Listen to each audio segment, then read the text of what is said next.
Hi, my name is Hector Castillo, Chief Product Officer at BoldPM, and I'd like to welcome all of you to today's discussion.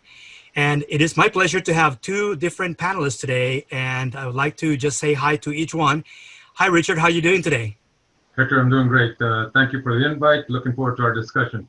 Great. Looking forward to it as well. And Mike, how are you doing? I'm doing real well, Hector. Thank you. Looking forward to our meeting. Yes, thanks so much. And today's discussion and the topic for today's discussion is leading through uncertainty. And both Richard and Mike are leadership development experts. And they actually have been not only experienced professionals, as you learn, but also have been doing leadership development training with professionals. And that's what we're going to be discussing is what is the key to becoming a leader and how to lead your team through uncertainty. Before we get started, I want to just go over some housekeeping items. Number one, you're in listening only mode, and you are welcome to submit questions using the chat window, and we will be monitoring the chat window so you can type in questions, and the earlier you type them in, as we'll get to them and we can fit them in as we are going to be covering already some questions, and we're going to discuss a little bit further about how we're going to cover today's topic. Also, if you encounter any audio issues, be sure to refresh your browser. And if you have persistent issues, you might need to actually drop out and then join back again. You can use the same credentials as before to join the meeting. And you can do that as many times as you can, just as you need to, in order for you to make sure that you have no audio issues. Not often, it doesn't happen very often, but sometimes you might have to do that. Also, we're recording today's entire discussion. So you will get, after today's discussion, a link where you can view the video playback, and you can actually view this on your own. You're going to get this after today's live session. So without further ado, I'd like to actually just do a formal introduction of both panelists, and I will start with myself, and then I will ask each of my panelists to introduce themselves as well. My name is Hector Castillo, Chief Product Officer at BoldPM, and my company actually provides solutions to organizations that need help in building high-performing product teams. And I actually do so by providing coaching, training, and also consulting, and providing playbooks to organizations that need their teams to turn ideas into valuable products. So I want to now shift the attention to each one of my panelists, and I would like to ask them to introduce themselves. I will start with you, Richard. Can you please introduce yourself? Certainly, Hector. Thank you for the invite again. I'm a mechanical engineer by trade.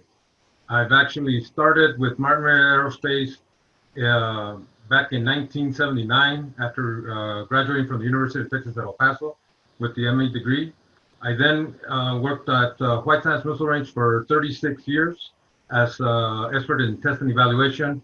And then the last 3-4 years, I've been doing some training based on a lot of the experiences that I've encountered over the 40+ years that I've my experience base. I have also been past president of a national organization, the name of MIAS, the Society of Mexican Mechanical Engineers and Scientists. And so we did some training there also. So thank you. Great. All right. And welcome. Mike, can you introduce yourself, please? Yes, absolutely. Born and raised in El Paso, Texas. I'm an electrical engineer. I got my bachelor's in electrical engineering at the University of Texas at El Paso in the mid-70s. And then I hired on with IBM, and I left my hometown, El Paso. I was gone for 20 years with IBM. I had an excellent career with IBM in manufacturing, design development, and quality assurance, all product oriented. Those are days when we had actual hardware and software and a lot of different global products. My last position with IBM in Austin was manager of strategic planning and competitive analysis. In the mid-90s, I decided to come back home to El Paso for family reasons, so I took an early retirement from IBM, and I joined my alma mater, University of Texas El Paso, and I was with UTEP, our university here, for 20 years, teaching electrical engineering senior design, capstone design courses, and director of different research centers. I also have been involved for over 25 years with National Hispanic Engineering Science Organization, MIAS. Like Richard said, Society of Mexican American Engineering Scientists. I served as national president for 6 years and served on the board for 25 years, and did a lot of tutoring and mentoring to our engineering science students including quite a few years of what we're talking about here, leadership development training. It's great to be Great. here. All right. Well, thank you so much. And it's a pleasure to have both of you in today's discussion. So let's move on, and then we can actually also do some things. And before we get started, I want to actually take a moment of silence to actually remember and honor those who lost their lives in 9/11, and also celebrate those that actually were involved in saving lives, looking for survivors immediately after this tragedy happened. So I would like to ask for a moment of silence, and then we can continue with our program.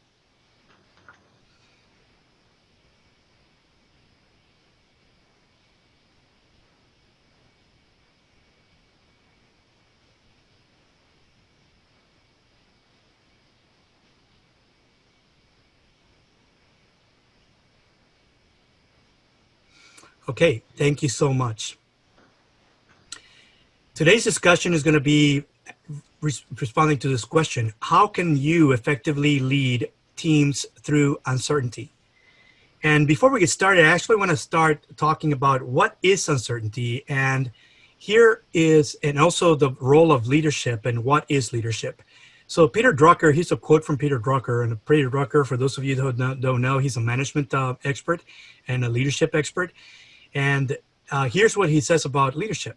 And basically, effective leadership is about understanding what are the right things to do, and how do you actually lead people, inspire them, and motivate them in different ways that actually allows them to achieve the right outcomes, the right results, and not focus on the performance, but basically on the results, right? And that's what Peter Drucker and the way he defines leadership.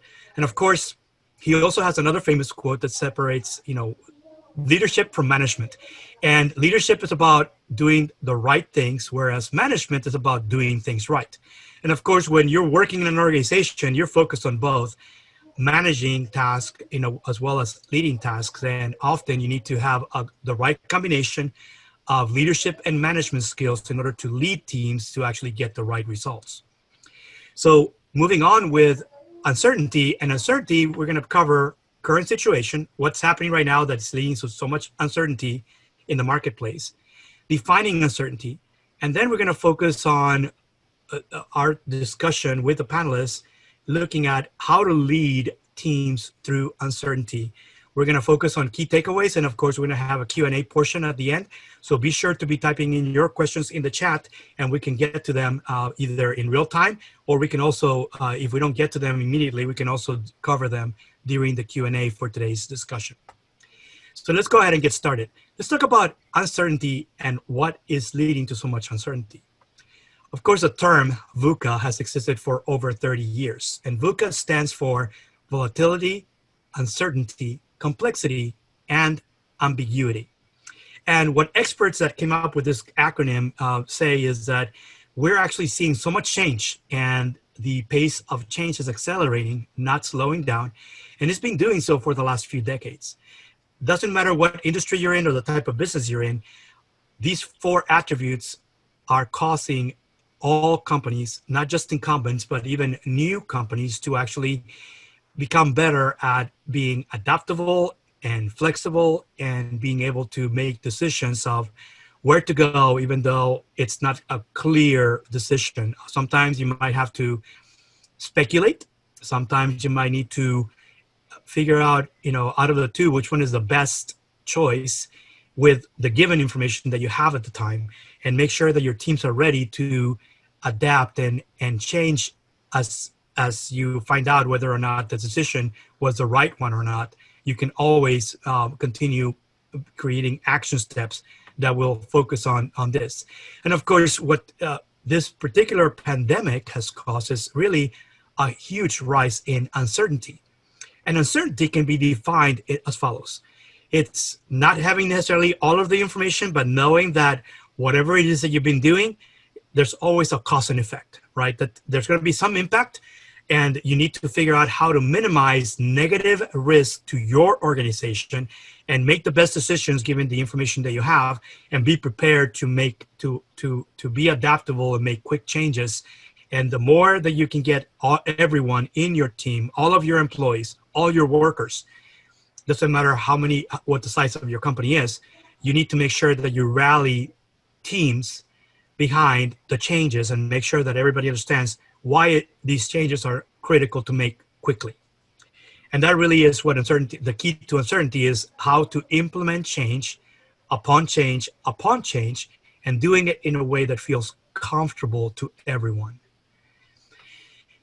Another way of looking at uncertainty is that it's basically about the potential of an undesirable event and figuring out what can you do today to mitigate or reduce bad risks from happening, or basically bad outcomes from happening, and how to make sure you get back, build your resilience so that whatever your organization experiences, you can bounce back and then recover as quickly as you can to get back to where you were, maybe even sometimes accelerate in the right direction once you know that you have adjusted in the right direction. It's not always clear what is the right direction. You just need to start moving in the right direction and then figuring out from there how to make adjustments and adjust your course once you start making these quick adjustments. So really, uncertainty and the way to actually deal with uncertainty from an organizational point of view is agree that there's going to be changes that are going to be needed, and that make sure that everyone across all the business functions that are needed, everybody in your team is behind why these changes have to occur, and how sometimes collaboration and the way you collaborate across teams must also change as well. So that's what uncertainty and the way to deal with uncertainty. So leading your teams through uncertainty, it really means that you're really preparing everyone, all of your workers across critical business functions to actually make adjustments and change, not just the way they do work, but the way they work between teams that are not necessarily the same functions. And this is what we're going to be focusing our discussion on today. So we're going to be going through some of these questions, and here's the first question. But the first question, I'm going to be asking our two panelists to take at least a chance to answer, and then the other panelists will also contribute, and that's the way the conversation will be carried. If you have any additional questions, be sure to type those questions based on comments, and whatever you hear from our panelists, make sure you type them in so we can actually get to them as we can, or we can also cover them during the Q&A portion. So the first question is, what are ways to effectively lead my team through uncertainty? And I would like actually Richard to take a chance to actually respond to this question. Richard, what would you say are the ways to effectively lead a team through uncertainty? Okay, Hector. Well, thank you for passing that on to me. I would say, first of all, I'd like to say that we got a situation where uncertainty is always around. Let's face it. It's one of those things where no matter what you're doing, there's always things changing. But with this COVID, I think we've gotten it into a whole different level. Got a situation where people are in the midst of having to work from home with family, with just everything by Zoom or GoToMeeting or whatever. It's a crazy world. So there's a lot of things you can do, but I'll concentrate on two different things. The first one I think that I would concentrate on would be communication. Getting to our the different employees, your team members, and saying, we're in this together. Try to do as much as you can to do a kumbaya of getting everybody to take that hill together, whatever that hill may be. And under COVID situations, it's really hard to even come to a decision where we're going, because it's changing so much. I mean, the volatility of this pandemic has caused a lot of changes just within the last 5-6 months, let's face it. So I think the next piece that I would offer up is lead your team through emotional intelligence. So it's one thing to have a member or yourself, let's say, that the best things in slice bread, you're a technical expert on whatever it may be. But if you can't lead that team to take that hill again, whatever that hill may be, you're going to be in trouble. And so you got to find how you understand yourself first of all, manage yourself, and then try and understand your team members and manage their approach to life, and getting everybody off the same sheet, one way or another. It sometimes maybe a little easier said than done, but it's doable. It's doable, and it's really showing empathy for the other situation. Make sure that you connect with an individual that has a family of 3 trying to Zoom their classes, and at the same time you're doing your thing, and the wife may be working also, and she's got to do something also. So managing that and not overstepping and demanding things, still wanting to get things done, but not making a demand. So that's kind of 2 things that I would offer up. Great. Thank you so much, Richard. Mike, do you have anything you want to add? I mean, I know you worked at IBM, and IBM has been one of these companies that has been brilliant at continuing to transform itself into different things. Can you talk about some things that you saw that were effective when implementing changes at IBM? Some of the things that you were involved with, or that you saw that were actually working well within IBM when you were working there? Absolutely. And one of the comments you made before, Hector, I wanted to key on that, is that there's leaders and there's managers. And I had some managers that were not leaders, and had some leaders that were not managers, but also had managers that were both. And that's the ideal. With IBM, it was a very structured culture, very IBM culture. You live that culture, but it was positive. My first manager ever, when I hired on with IBM in the mid-70s after graduating from UTEP, was probably one of the best ones I had. And he was an experienced manager that came from New York. We were in Boulder, Colorado. And he had an unbelievable department with some really sharp guys. Each had their expertise. I was the new kid on the block. So what he did is he got a couple of the senior guys to mentor me and help me show the ropes and all that. And he was a hands-off guy, but he set the structure.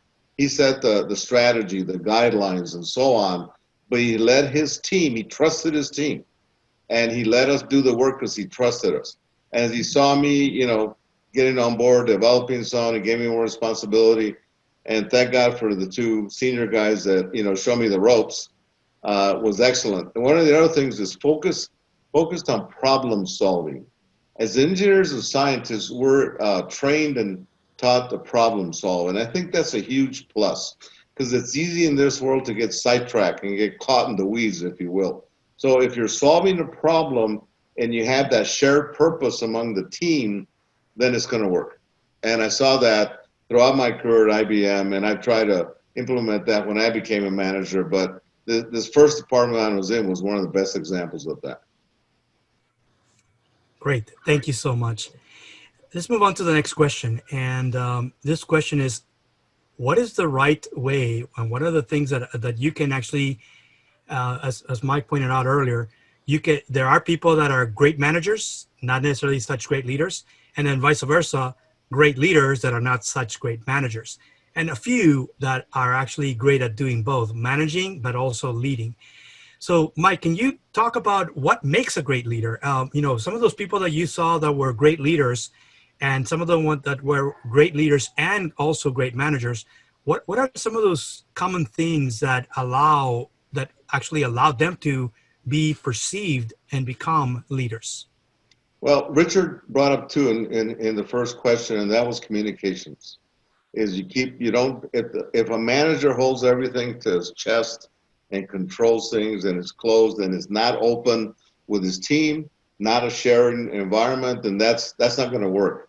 So communication in all directions is key. So the manager needs to effectively communicate with his team or his department, and then within the department needs to encourage the members to communicate. Also the emotional intelligence. You get into, in the old IBM days, we used to work on product development for 5 to 10 years. Those days are gone, but they were huge. And a lot of times when you get in the thick of things with problems, the emotions came up. And I saw some people that didn't handle that well. And our manager, first department I was in, even though I didn't know what it was at the time, used emotional intelligence. It's like, here's my emotions, here's yours, let's work it out. And that's key. I think, again, that building trust is important. Trust is important in every aspect of our lives, whether it's with our family or colleagues, even in sports, but especially at work. Developing and building that trust is important. So to me, it's a leader who is open and trusts people, shared trust, shared purpose, and keeps the communication channels open, and also leads by example. Because if I'm a manager and I do things and I turn around, but I don't want you to do that, that's kind of, two-faced, if you will. So leading by example to me is very important. Got it. Richard, anything you want to add on your side? Anything you experienced as far as like things that that you've seen make great leaders, and how does a great leader also become a great manager? Yeah, and I think Mike hit it on the head. And this trust is totally key to your success. But the trust comes from different ways. It's not just about leading; it's about listening also. It's about listening to what your employees, your team members are in the middle of. I kind of alluded to that earlier in the earlier question, in the sense is that people are going through things that haven't been the norm in how they're dealing with their day to day. I mean, not just business work. I mean, just with family and whatnot. So you got a situation where you got to show that empathy again. You got to show your emotional intelligence and how to deal with that, and build that trust. Listen to them when things. If somebody has a good idea, pat them on the back. Say, yeah, that's a good idea. We could do that. It may not be the way that you would want to do it, but at the end of the day, you're going to get there. And now you built so much more trust that at the end of the day, you're going to be ahead of the game. You're really going to, it sells much more better. You sell the situation a lot better by following and helping their ideas come to fruition. And then all of a sudden, they're jumping in with more ideas that make things easier. So that trust, Mike hit it on the nail. Great. Thank you so much. Let's move on to the next question. And the next question is as follows. How can I help my team work effectively from home? As you both know, the majority of people right now that are still right now employed, gainfully employed, are mostly working remotely, which means working from home. And I don't know if you have heard from either your peers or your colleagues, what are some of the challenges of working from home? And also, how do you overcome that? And how do you manage and lead teams that are maybe going through different struggles working from home? Before, it used to be a lot of in-person interactions, and now you're left with nothing but remote interactions with those people. What are some of the things that you would recommend? And I'd like to actually ask Richard to take the first lead in answering this question, and then we can have a conversation as well. So I think the first one, and we've touched upon some of this answers even in the other questions, but you really have to be crystal clear with what you're doing, what is needed. I mean, at this day and age of high tech and all, you can really easily fall into a situation where you're spending too much time on the wrong things and over using the technology. So you definitely have to find a way to use the technology that you have. Okay, Zoom. While other people have been using Zoom and go-to meetings and all the different tools that are out there, personally, that's not something that was in my skill set, and so I've been learning how to use that. So using that wisely is the best thing. So don't overdo it either. The other thing that I would do is just something completely off the wall.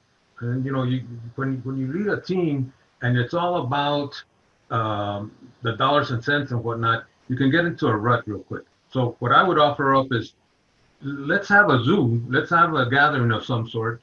Let's listen to some music while we're having a low liquid libation, if you want, or just a cup of coffee, just to make it a little bit of a social to try and get to understand where your team is. What are they dealing with? You may not even know all the things that are going on, and then perhaps after a little gathering like this, you're going to find out some things that now I understand what's going on with it. You know, it's really to calm them, but at the same time, it's giving you some information. It's really giving you some information. So it's a dialogue, and hopefully at the end of the day, you're going to be a better team because you were willing to spend a little time just socializing. So that's the kind of two things that I would offer up right now. Oh, great. Thanks a lot. And one follow-up question that I have, and actually I saw somebody else contributing this via the chat, is how would you deal with people that don't have necessarily the right infrastructure at home? They don't have a home office.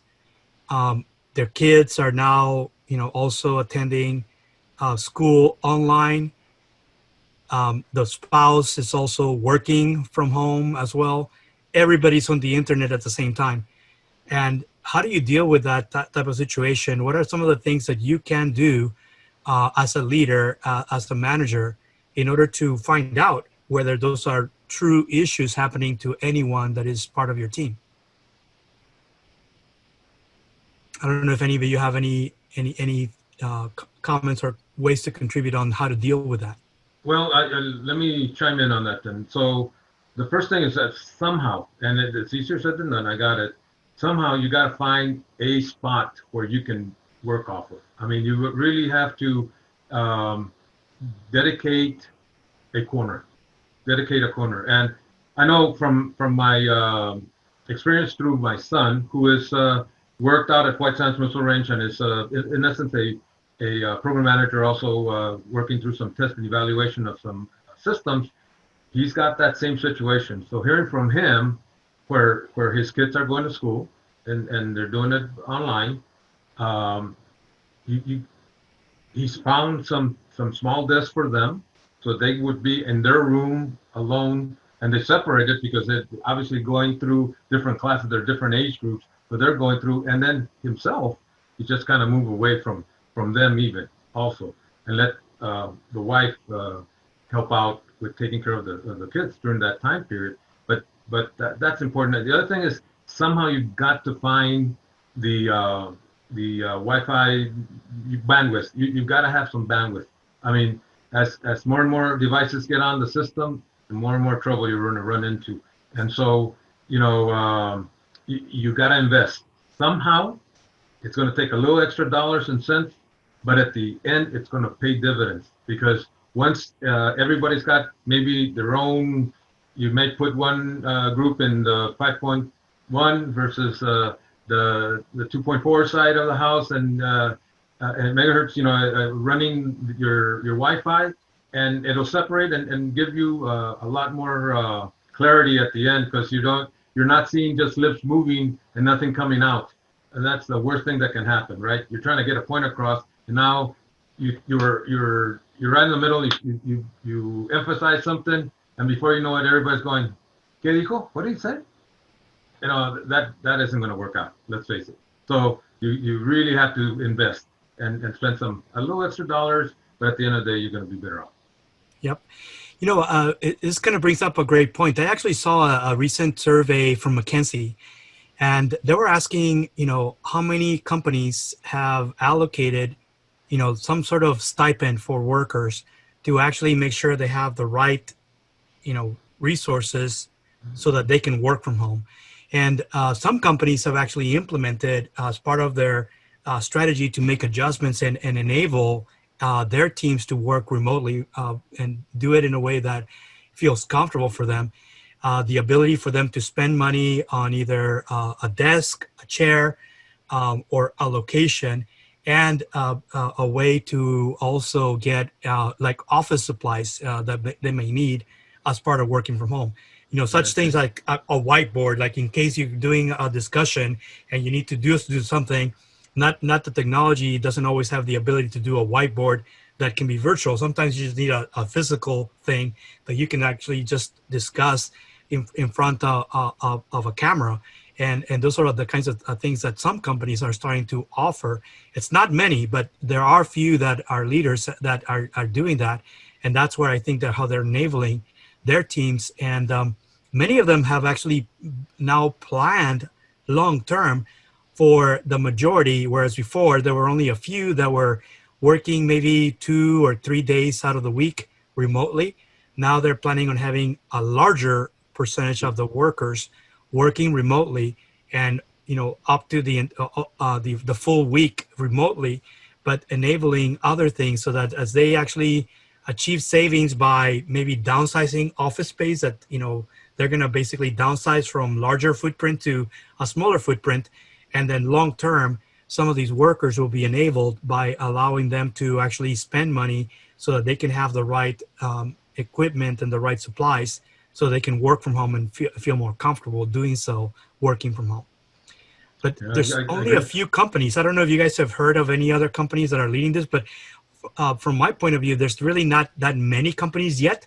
I think this is going to become a trend that, as companies like Google, Facebook, Microsoft, and others have announced these programs, they're sort of leading the way, right? These software companies, the ones that are leading. I think more and more companies are going to start following suit as well. I don't know if you guys have heard anything from your peers of any company doing that specifically. I have not heard of anybody giving stipends, but what I have heard is that the days of brick and mortar may not be around anymore. I mean, it's going to be a lot more from home, or some office space away from that brick and mortar. And so people, we need to adjust. We have to kind of roll with the punch. And so investing in some a system that really works for you is imperative. Yes. Let me move on to the next question. And the next question is this: how can I help my team stay productive? And Mike, if you can take the lead on this one, what are some of the tips that you would give on how you can help your team stay productive, even as they're working from home now? Well, one of the ways is to make sure you create or have clear objectives and have a product plan. Like I've told my students when I was UTEP, if you don't have a plan for a product and you don't have clear objectives, it's like going on a trip and you don't have a roadmap. You don't know how to get there, you're never going to get there. So that's very important. Plus also breaking down the work into smaller tasks, what I used to call bite-sized chunks. Because if you have a massive, like we used to have massive product development, design development at IBM, they had to be broken down, and every department and every person had their section.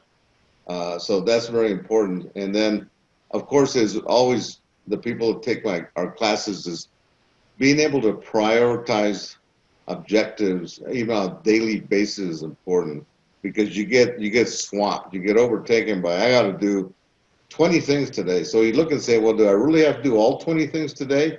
Maybe the ones I have to do immediate are 5, and I prioritize those, and then I go to the next 5, in the day after, and that way you get them all done in a week. So prioritization is very important. One of the things that I found at IBM that was important as a team member and a leader and manager was to appreciate people and what they provided. And I did it at all levels. I learned early that I appreciated the cleaning crew. I appreciated the administrative assistants.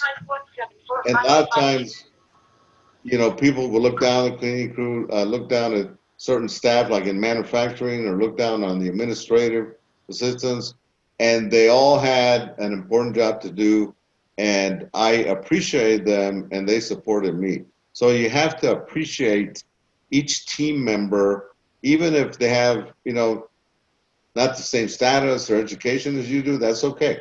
They fill a role. You have to appreciate them and have that transparency throughout the team. Having a structured, setup is important.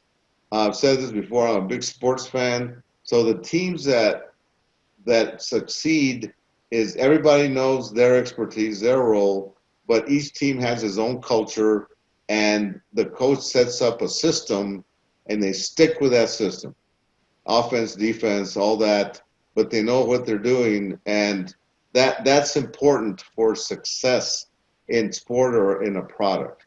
So I think these are the things that are very important.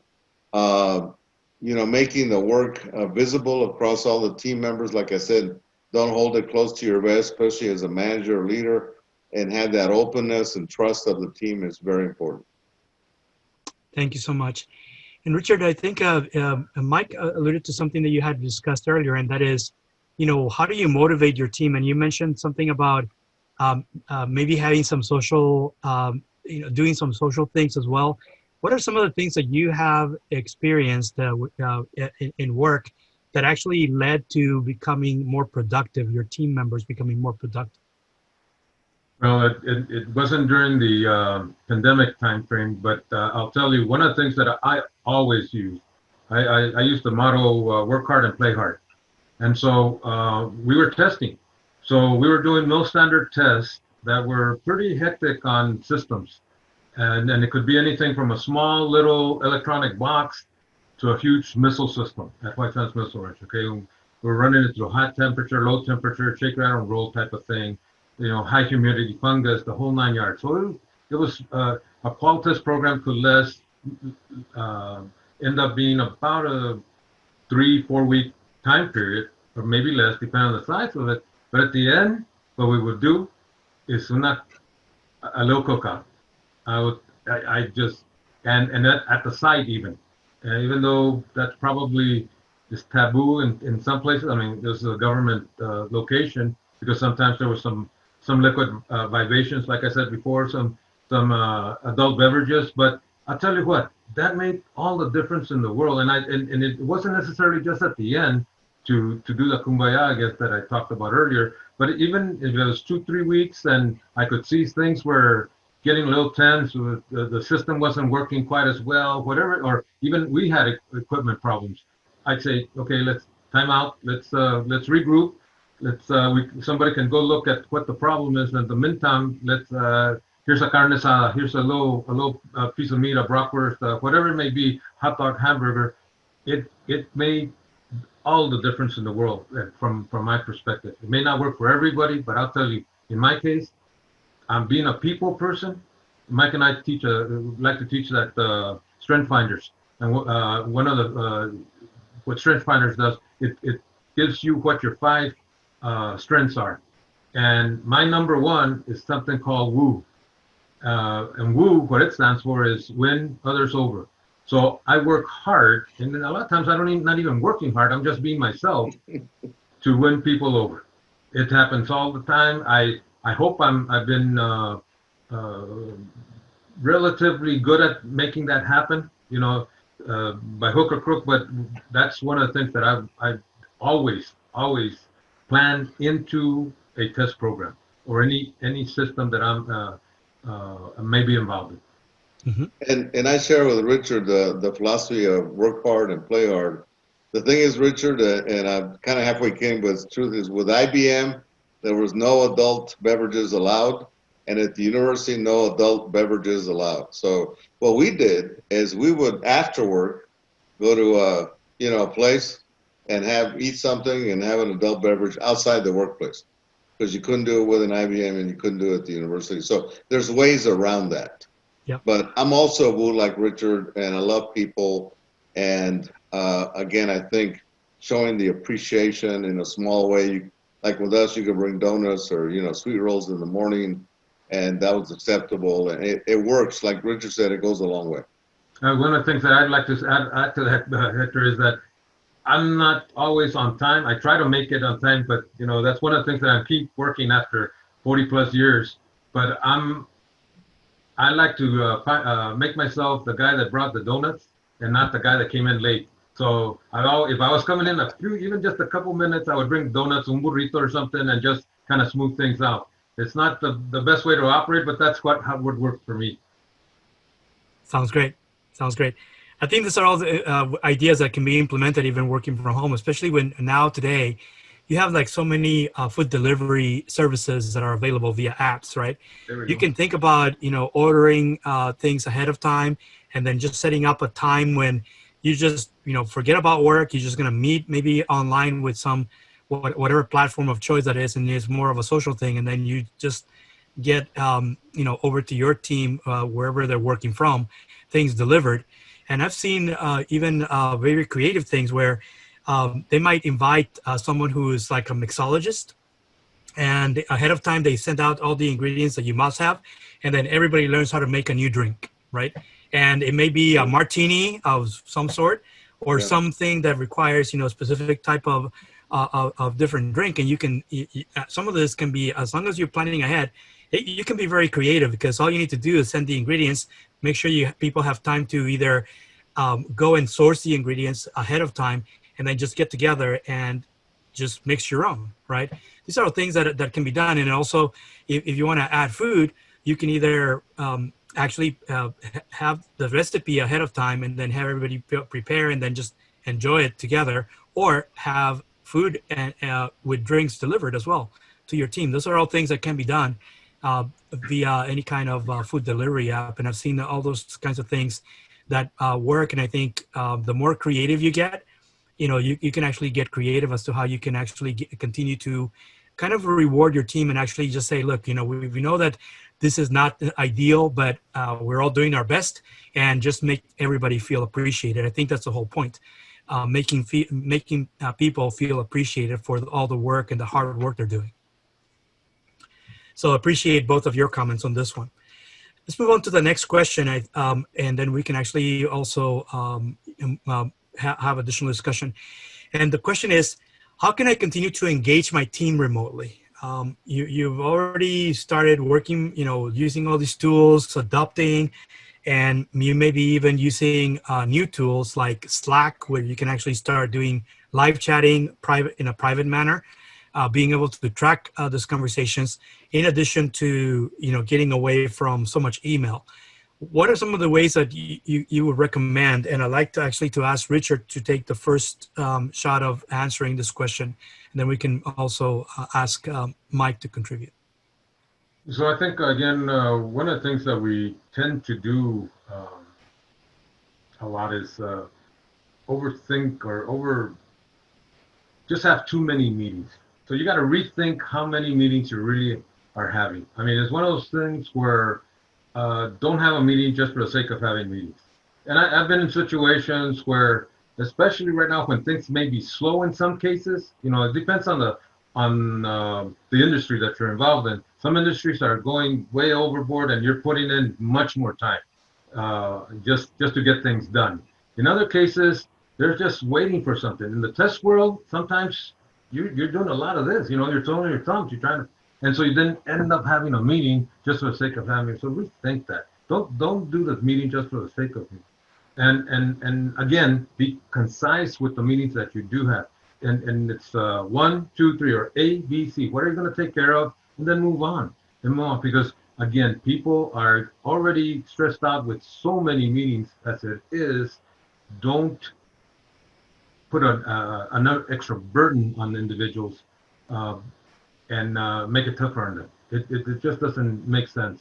You just plan it out. Be smart at how you do things. And if there's other tools out there that you can, I still bring in the fact that you put in a little social here and there and whatnot, but you still got to take care of business. You cannot get to a point where it's all fun and no, you're not getting anything done. That's not the right place to go either. So you got to spend the right amount of time in both cases. So that's what I would say.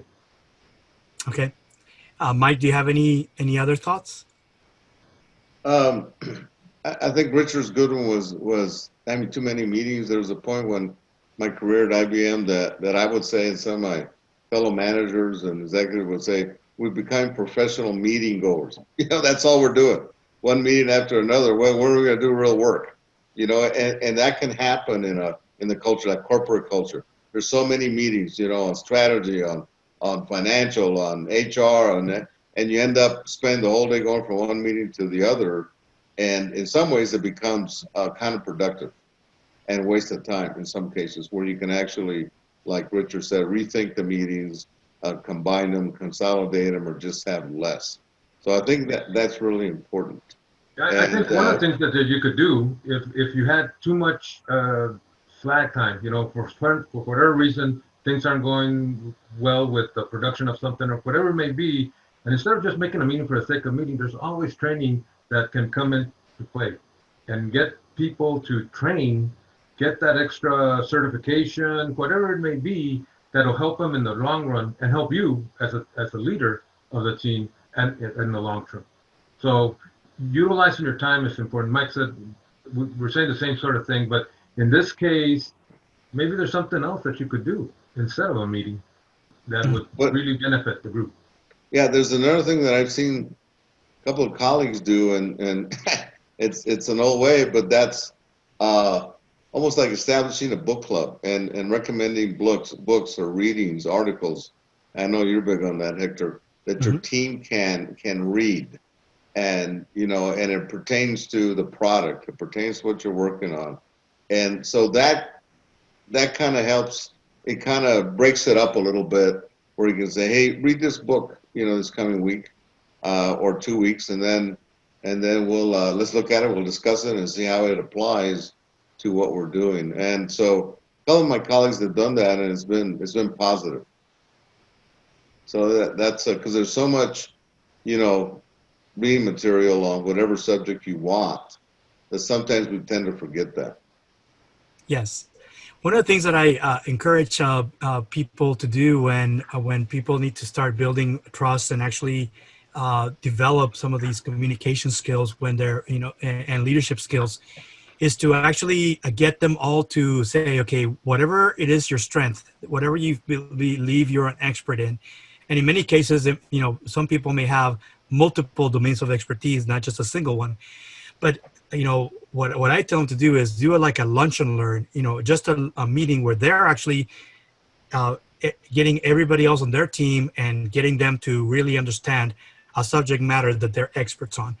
And everybody rotates, right? It's a round robin thing. You can say, hey, I'll do one on this, and, just schedule that. And then maybe on a weekly basis, you kind of alternate, who's actually going to lead the discussion, and everybody contributes their expertise, and then gets everybody else to kind of, bump up their expertise on areas that are critical to understand more as a team. So actually come up with working solutions once you understand that there's problems that need to be solved. And I find that this actually does two things, right? It's a two-way thing. And you guys can kind of maybe talk about, from the trainer. It's not just about, as you're engaging with your participants, your students, it's almost like the learning process is two ways, right? The instructor is learning, how to effectively communicate, the assignments and evaluation of the assignments and all that. But, and also the participants are learning something new. And I find that often this, after we start this, it becomes almost like something that is rewarding on both sides, the target, the rest of the members, and also the leaders that take, a crack at doing this on an ongoing basis. And at least for the leaders, it allows them to also then rise on a level of gaining trust with their members by sharing their knowledge with others. And that slowly, as everybody gets to do that, everybody gains that trust level across everybody else in the team. I wasn't really sure if you have actually tried that or been in environments where that has been done and how it's worked for you. Well, I'll tell you what, I think what we've done in our classes, we've taught about 5 semesters. And as far as I'm concerned, I think Mike feels the same way. For each class, it was that interaction that really made the class even better. I mean, and there's no doubt about that. And the second piece of that is that there's no doubt about the fact that we were picking up on a lot of things on each class that would help the next class get a little bit better for us. There is no doubt about that. And, one of the things that in a venue like what we're in right now, when you don't have that interaction. So right now, I feel pretty connected between you, Mike, and myself. You know, we're having a good discussion. And you know, when the head goes up and down, or there's some movement of hands or whatnot, that means a lot. You know, and so we made it a point that each class and any class that will teach from here on out, I believe, we will emphasize the fact of that interaction. Interaction is key to getting either Mike or myself energized with the point of, you know, what's really going on, and how can we get better and or get to the problem that this individual's bringing up, or how he feels, or whatever it may be. So each one of either Myers-Briggs and understanding your personality and or your temperament, the strength finders, working with difficult people. I mean, it's all about that interchange. That's the energy. I get that energy from the students. If and off of Mike, you know, he'll say something and says, "Oh yeah, I remember now," but and vice versa. That's what it's all about. Seriously. Right, and I feel the same way. I think the positive aspect, like Richard said, is the way we teach our classes is very interactive. They're not traditional just lecture classes. We engage all our students, whoever's in the class, and I know that every time we've taught it, I've learned from the students. You know, even though how to improve the class, or learn something about them, or learn something about an aspect we're talking about. I'll just remember that dealing with difficult people, we showed 10 categories of difficult people, and one student raised his hand and said, "I've dealt with all 10." And I said, "Oh my God, and you haven't even graduated?" He said, "Yeah, they're all in my family." So, so that was funny, but it was like, wow, I never forgot that. You know, it's got quite a family. So, but it's real. That's real, and you know, we appreciate that input. Great. Well, thank you so much. And let me just kind of start wrapping up, and then we can actually move on to the Q&A. And I want to just kind of reiterate some of the points that both of you made regarding this. And number one is that there are different ways to actually lead and actually start stepping up as a leader, and not just a manager when you're going through uncertainty.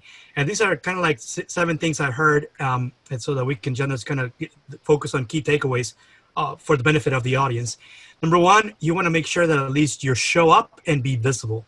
And we can talk about some of this. I think there may be some discussions on some of the Q&A as to how do you make yourself visible even when you're an introvert, right?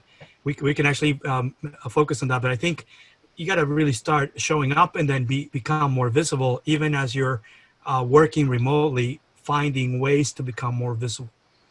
Number 2, lead up and step up and really start developing that emotional intelligence. If that's something that you need to do, we can actually, you know, management and leadership skills is about gaining and building that emotional intelligence so that you can step up as a leader. Number 3, make sure the entire team kind of shapes a shared purpose, right? So that you know exactly what the results should be and why you think they're realistic and why they are relevant, even if they're different from what you, before this whole uncertainty piece started, right? Number 4, make sure everybody stays calm, because calm, you know, it's been shown scientifically that it triggers creativity.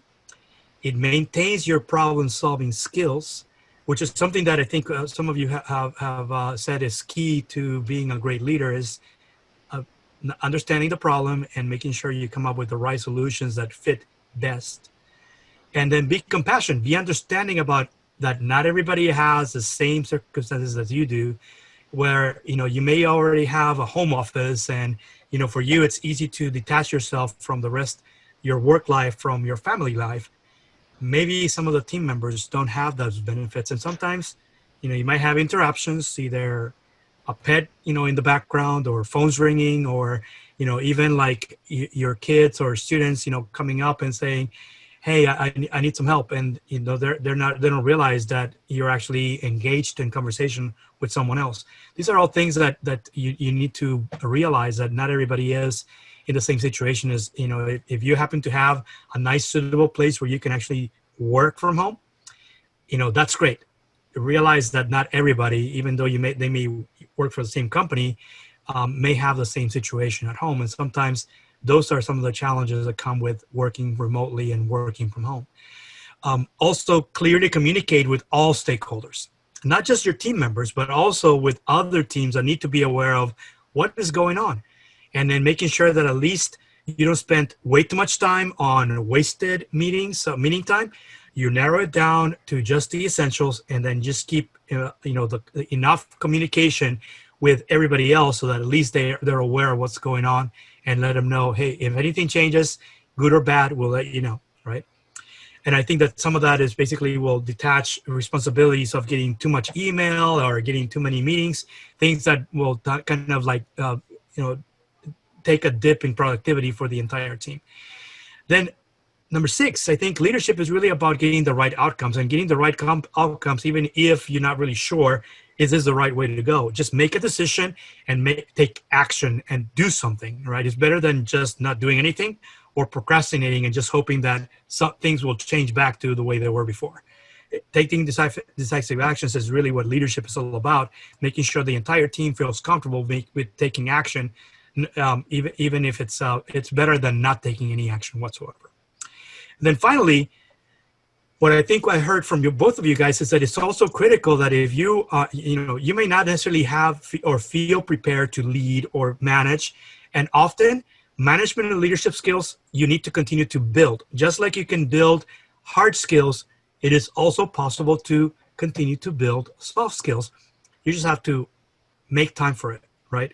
Just like the same way that you can get degrees, hard skills, get your knowledge up on a domain expertise that is hard knowledge, you can also focus on developing management and leadership skills, which is what I would consider soft skills. And I think that a person that, especially if you're a technical person, you're focusing so much on the majority of your studies are focused on increasing your hard skills.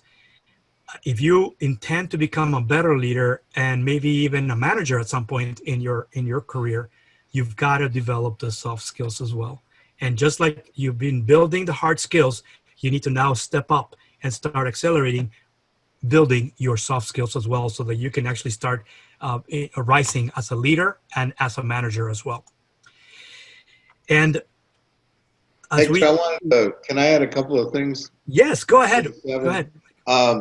To me, right now, especially in this age that we're living in, with everything turned upside down and unbelievable uncertainty, unity is important.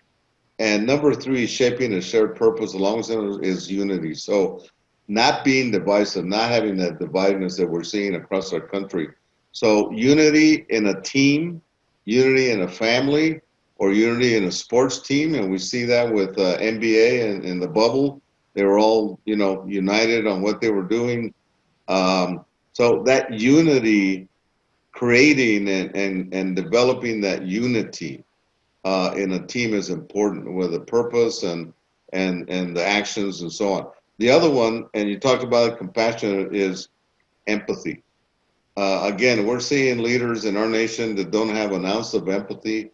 And I think that's what makes us human, is empathy, whether it's to our team, our family, or to somebody that gets, killed or comes down with a pandemic, across the country. We can still have and show empathy. So to me, empathy is a huge one as part of a productive team. Thank you. Thank you so much, Mike. I completely agree. I think all of this is key because, there's a saying, united we stand, divided we fall. And I think that that stands not just for personal life, it stands for being an effective team leader. Yeah. And having an effective team is to unite your team behind a shared purpose. That is number 1, because so much, challenges, the greatest challenges can only be overcome by not just one person, but an entire team, and everybody working together towards a shared purpose. It becomes like a multiplier effect when everybody agrees that this is why you need to start working on this. because it takes everybody working together to overcome the challenges and to really achieve the right results. So thank you so much for sharing. And we're going for the audience, I want to say, type in your questions. We're going to get shift into Q&A. I want to actually now do some key takeaways. Recently, we started BoldPM Academy, and actually with Mike and Richard, we're actually introducing a set of management and leadership skill development set of courses that we're going to be announcing. We're going to be sending some information in the next few weeks about upcoming management and leadership development courses that we're going to be offering live online. And it's going to be part of the BoldPM Academy. And BoldPM Academy is nothing more than a series of live online workshops for modern working professionals who share this one belief that being effective managers, leaders, and continue to advance in your career is about continuous learning and also about expanding your network. And through the courses, you're going to be able to do both. Continue to expand your skills, hard and soft skills, but also expand your network at the same time, because you will get to meet others who are also in the same with the same belief that they want to be involved in continuous learning, because they believe that both learning and expanding their network will lead to accelerate their careers. And that's what we're the reason why we're expanding into this BoldPM Academy. Also, if you're looking for more information and you want to get information ahead of time, let us know. You can email me at this address, hector@boldpm.com, and then we can share with you, put you on a list where we're going to help you understand what are some of these courses that we're right now looking to introduce, and get feedback as to whether or not you're interested, even get suggestions on additional topics of interest that we can tailor so that we can actually make them part of BoldPM Academy. So if you are one of these people that want to do this, let us know and send an email to hector@boldpm.com. And also a little bit more about my company. I mentioned this earlier, so I'm not going to say anymore. Just if you actually have a need to actually grow or build and nurture high-performing product teams, get a hold of me, and we can actually talk about your current situation and how I may be able to help you in build and nurture high-performing product teams within your organization. And here's our contact information. Myself, as well as Richard and Mike, our emails. The short links here lead to our LinkedIn profile, so you can feel free to connect with us. Let us know that you attended this and you want to at least be connected to us. And also, I included my Twitter handle, so you can actually follow me on Twitter and let me know if there's anything that you might want to be hearing about in a future BoldPM Insights episode as well. So with that, we're going into Q&A, and as I mentioned in the chat, one of the comments that I have from Charlie Garcia is asking about what is the importance of corporate culture when it comes to maintaining a productive team and actually making sure that you have the right environment for leading productive teams, even when they're working from home. And I don't know if Richard or Mike, if you have anything to answer regarding the importance of corporate culture and how it might impact the productivity or the motivation of teams. Well, I do. Go ahead, Mike. Go ahead.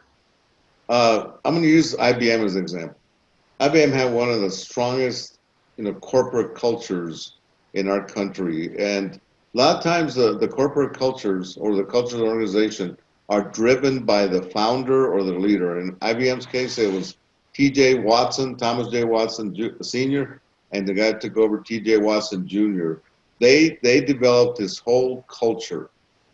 In those days, again, I get the different world, different place and time. Everybody wore the dark suits, the white shirts, the ties every day, three-piece suits when they were in vogue. You wore the pocket protectors, and it said "think." So that culture of thinking and leading edge and being the company that was leading the world in computer industry and coming out with new innovative things was that culture. And TJ Watts started actually with meat grinding machines, and then they went into the typewriters, and then went into computers in the old days, and it just developed. So that corporate culture that IBM with the founders developed was very successful. And if you didn't like it, then you didn't work within IBM. Things have changed. So, you know, as the computer industry came up more, if I were to go to the places I were, IBM Austin or something like that, it was like, is this IBM? Because nobody wears suits. Nobody even wear pants. There's, you know, shorts and Birkenstocks and sandals and so on. So IBM kind of evolved into, you know, the world that we've become. But the 20 years that I was with IBM was very symptomatic of that corporate culture. So I agree with Charlie is that culture is very important, and I lived it for 20 years. Whether I do it now, I'm not sure, but it was very successful. Okay. Richard, what about you, your side? Well, yeah, you know, the culture is important, and it does come from the top. I mean, in the case of where I spend most of my time in the government, as a government employee, TQM was huge at the time. Total quality management, you know, just on time. That's a culture, you know, is it the keeping the quality bar none, you know, being at the top of it. And so we definitely use that a lot. Things have changed a little bit in that people have a hard time with being just strictly that one culture. But I think it's still there. You got to know how to massage that. You know, you need to mold it into something that maybe the younger generation can feel comfortable with. Also, it may not be with the coat and tie, and maybe with shorts and just a t-shirt or something. But at the end of the day is in making sure that you've got a good sense of where you want to take the whole group, and that everybody understands it. That's the culture. That's the culture that you're trying to instill. So yeah, I agree with Charlie. I mean, and he comes from I worked for him a few years ago, so I understand where he's coming from. And a couple of times we didn't have that culture. You know, we had somebody going a different way, and it showed. We had some issues, and so we really have that holistic approach that this is where we're going. Understanding that has its key to anything you try and do. And I want to, you all know I'm a big sports fan, so I like to use sports analogies. The really good sports teams had their own cultures, or have. One of my favorite basketball teams, San Antonio Spurs, they're my favorite. And the coach, Greg Popovich, developed this culture of respect for every player, of using the players' strengths. Each one had different, of having that unity among the team. No prima donnas. You know, it was a true team. Everybody contributed. Nobody was looking out to say, hey, look at me, I'm the greatest thing since sliced bread. It was all about the team. And, you know, it worked. It's worked. They've won 7 championships. The other one is the Dallas Cowboys. And I'll go back to the old days when Tom Landry was a coach and so on. And then they developed a culture. And Cowboy culture is worldwide. I mean, Richard and I are both Cowboy fans like, but, you know, the America's team, the fact that it's the most profitable sports franchise in the world, that you can go to any city in the United States and there's Cowboy fans, that was culture. And it worked. It developed. And even in recent years, they haven't had the best teams, but that culture is still there. You know, I can go to El Paso and I go anywhere during football season, and most of the guys are wearing, you know, like me, Cowboy jerseys or T-shirts or caps. And we grew up with it. Again, it's a culture that works. Mm-hmm. You know, as a matter of fact, I want to say that, you know, studies that I've seen is that a growth mindset culture is the best culture that actually ensures that you have all the key elements that actually allows you to start building and nurturing high-performing teams. And that is, those key factors are an organization that continues to feel okay, fine with continuing to adapt, because adaptability has to be high within that organization.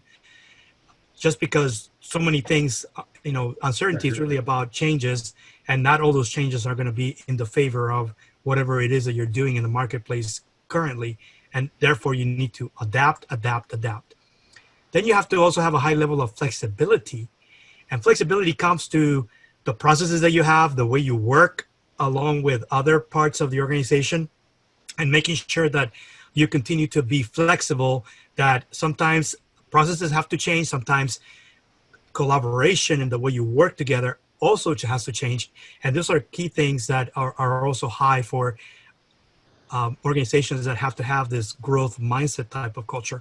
And then finally, the other one is, I mentioned that you gotta have to make some actions, take action steps, even though it may not be clear whether, it may not be a single set of actions, but maybe multiple actions that may lead you to kind of zigzag your way around all the different things that come with uncertainty until you're actually out in the clear, right?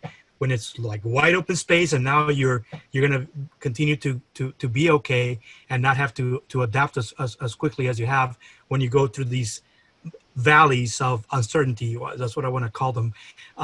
So those are the three key factors: adaptability, flexibility, and then being able to experiment and feel okay just taking action and figure out, let's try this and see if it works, and if it's not, we can always try something else, right?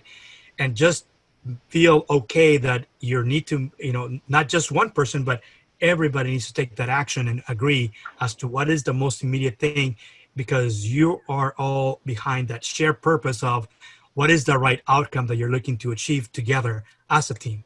And that in itself, continues to feed, to be like a feedback mechanism so that everybody continues to focus on the right things as you move on. So I want to say that that's how critical culture is. And I think one of the key points that Mike, you made is that culture is always starts from the top, right? It's set by the executives and the founders of the organization. And it's got to be, even though sometimes it's the workers that are asking for, a change of culture, really actively looking to become, make adjustments to the culture. It's always a top-down approach. And that means your executives have to be on board if you do have some cultural issues to address, some obstacles or barriers to remove. I don't see that working without buy-in from everybody that is in the C-suite, in the executives within companies. That's the only way that cultural changes occur within any organization. And sometimes you see that executives get it right. Sometimes you see organizations where executives just don't get it. And this is the organizations that become like the next Blockbuster, the next Kodak. These are all companies that were on top of their game at some point, and then all of a sudden, when there was a change in the C-suite, things just turned in the wrong direction, and they couldn't, overturn those things once they started. It's almost like a cascading effect that just, they just kept on waiting and waiting and waiting for things to change in their favor. Never did, right? And the result is Blockbuster was a multi-billion-dollar company at some point, and now it's basically down to its last store. Kodak, the same. Yeah, it's still around, but much more smaller, and probably may not necessarily get back into this. And then another example is BlackBerry. RIM, Research in Motion, BlackBerry. Yeah. There's word that now they're trying to come back and create a next version of a BlackBerry. Not really sure they're going to get the traction that they had at some point when they were on top of their game. And these are all companies that I think, when it comes down, it's really they ended up with the wrong culture somehow and were never able to recover. Even though they had lots of bright people working within the companies, they never found a way to work together. And that's the result of, what happens to organizations that end up with the wrong culture. They just won't survive. So I don't know if you guys have anything else, but that's, what I wanted to say about culture itself. And I'm looking at the chat to see if there's any other questions. I think I see comments, and I see some comments about how in some industries they have been impacted, more severely than others. And I don't know about you, but there was a comment about how hotels and hospitality, and for example, right now, have actually, their demand today has gone way down. And I think for what I've seen is that a recent report that was actually published by McKinsey and Company mentioned, which industrial sectors have been impacted the most.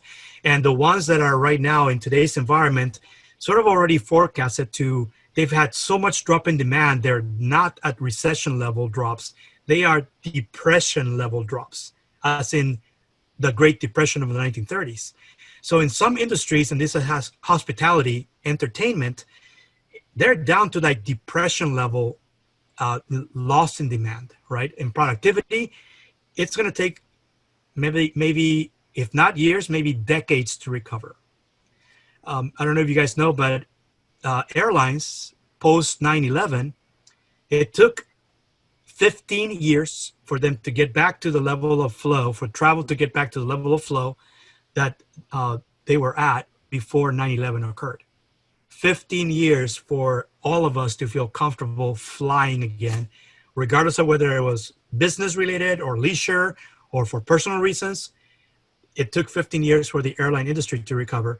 And what experts are saying is airlines and anyone in the travel industry right now, demand is even further down than post 9/11.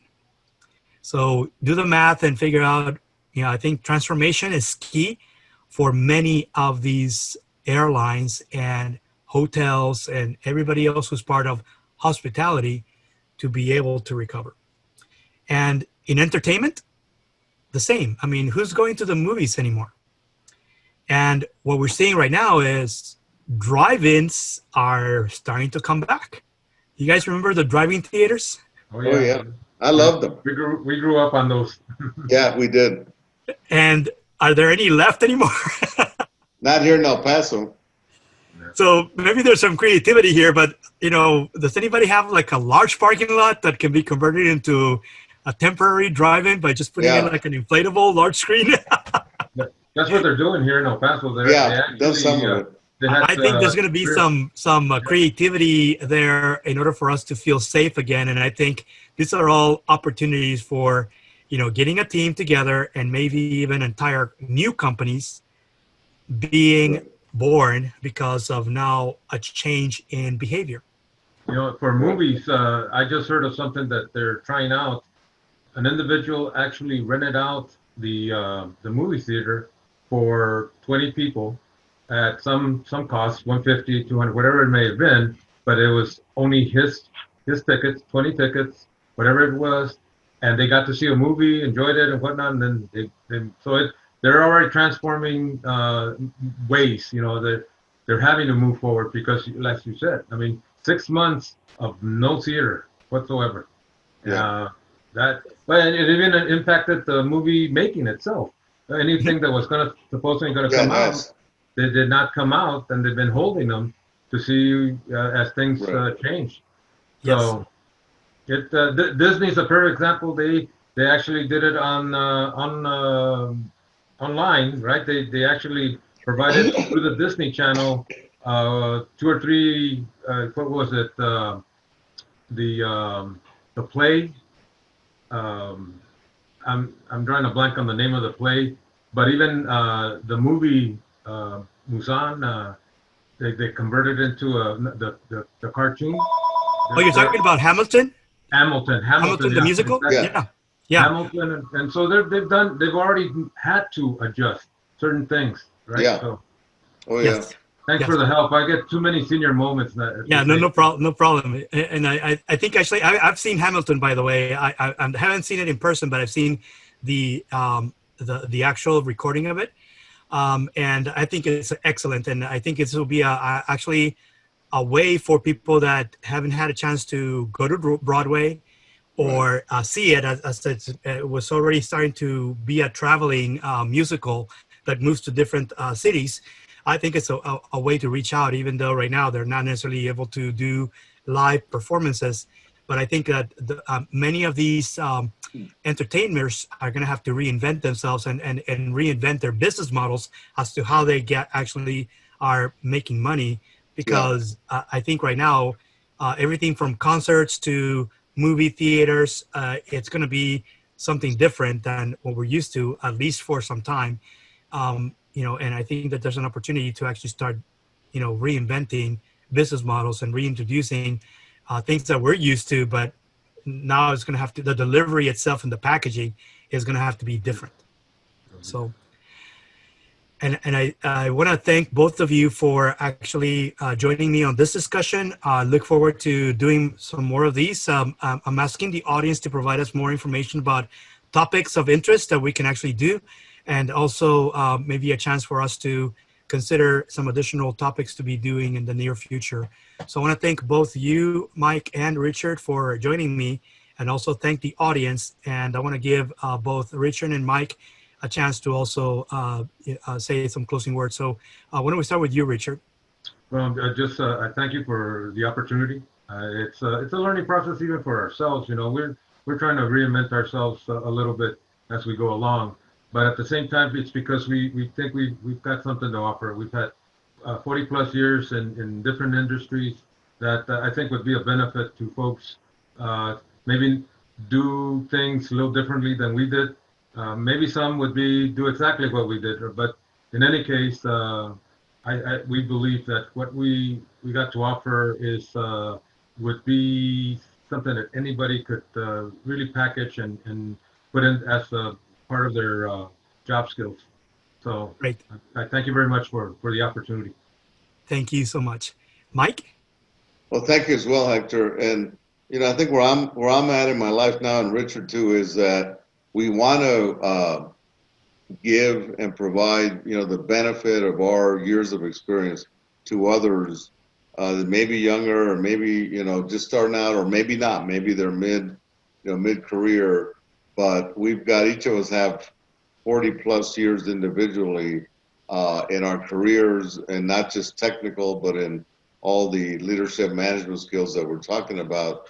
So we feel confident that we can help people. And that's where I'm at, is I want to help people and give the benefit of my experience and what I've learned.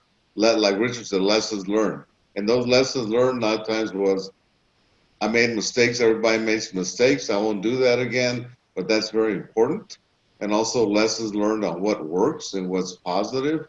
And I'm very appreciative to God that I've had the opportunities that I've had in my life. Very fortunate. I would not have predicted I would have done that growing up here in, not a rich neighborhood in El Paso. And, God is good to me, and I've had a good career, and I'm still going. So I just want to provide that benefit of my learning to others. Great. Thank you both so much. And audience, thank you so much for joining us. It's been a pleasure. We look forward to seeing you again sometime soon in a future BoldPM Insights episode. Thanks so much, and have a great rest of your week.